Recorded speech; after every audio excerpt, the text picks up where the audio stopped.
டேய் இந்தாடா இதாண்டா லிஸ்ட்டு வாங்கிட்டு வந்து. இதெல்லாம் தான் வாங்கணுமா? அதான் நான் பார்த்தேன் என்னன்னா பண்டிகை வருது இன்னும் அந்த குலாப் ஜாமுன் மிக்ஸ் வரலேன்னு பார்த்தேன். வந்துச்சு அந்த ரெடிமேடில் மிக்ஸ் வந்தாலும் வந்துச்சு. எந்த பண்டிகை வந்தாலும் குலாப் ஜாமுன் வேற என்ன? தீபாவளிக்கு எவ்வளோ ஸ்வீட் பண்ணலாம் தெரியுமா? சொல்லு என்ன ஸ்வீட் சொல்ல.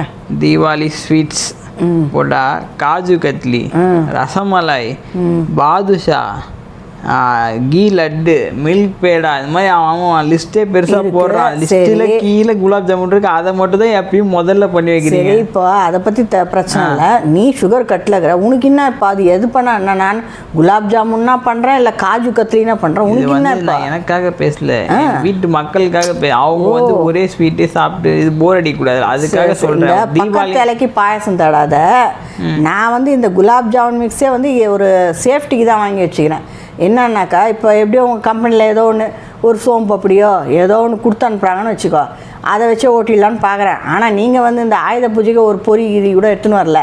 அந்த மாதிரி எதனா ஆகிட்டாக்கா அந்த நேரத்தில் எனக்கு இது யூஸ் ஆகும்ல, அந்த சேஃப்டிக்காக இது வாங்கி வைக்கிறேன். ஆமாம் வச்சு வைக்கிறேன். அதுதான் சோம்பு பொடி. நான் ஏதோ ரேஷன் கடையில் ஏதாவது வேலை பார்க்கணும் பொரி கடையில் இல்லைடா ஏதாவது எடுத்துன்னு வரீங்கன்னு எதிர்பார்க்குறேன். அதுதான் சொல்லிட்டு நான் எதிர்பார்க்குறேன். அப்படி வராதப்போ நான் இதை செஞ்சு வச்சுருவேன்.